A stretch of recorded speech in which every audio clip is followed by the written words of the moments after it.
The city slept under a blanket of fog. Streetlights flickered as if uncertain whether to stay awake. Among the shadows walked Adrian Kane, a man whose life had once been ordinary but had now become a labyrinth of grief and anger.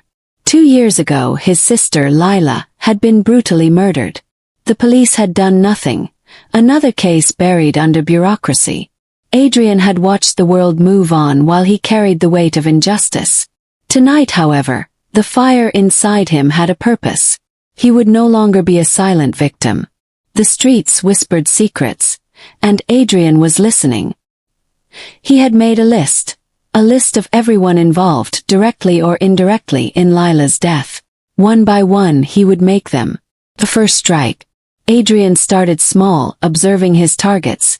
Vincent Crow, a low-level enforcer for the city's underground crime ring, had been the one who delivered Lila into the hands of danger. Adrian waited in the shadows, heart pounding, every second sharpening his focus. When Vincent left his apartment late at night, Adrian followed. The alley smelled of rain and decay. One swift move, a knock to the head, and Vincent was unconscious. When he awoke, he found himself tied to a chair in a dark room. Adrian's voice calm yet icy. "You took her from me.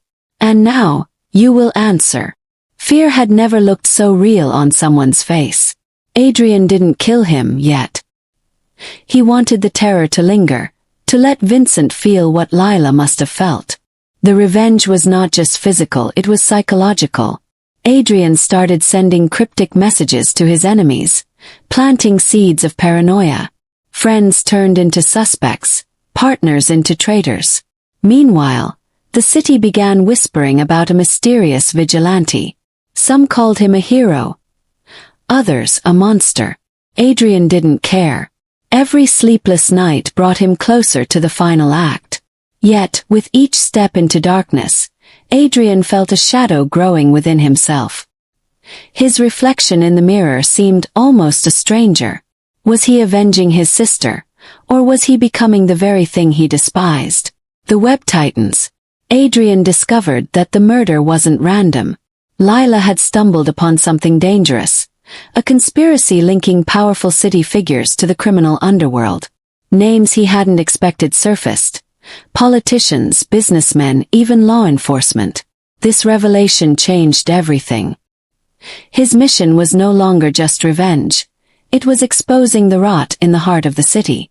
But now the stakes were higher. One wrong move and he wouldn't survive.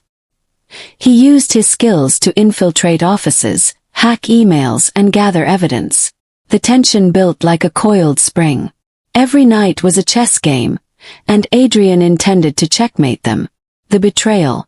Just as Adrian felt he was close to the truth, betrayal struck.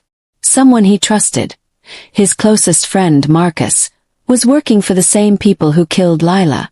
Marcus's face was a mask of guilt, but his loyalty to Adrian had already shattered. The confrontation was brutal.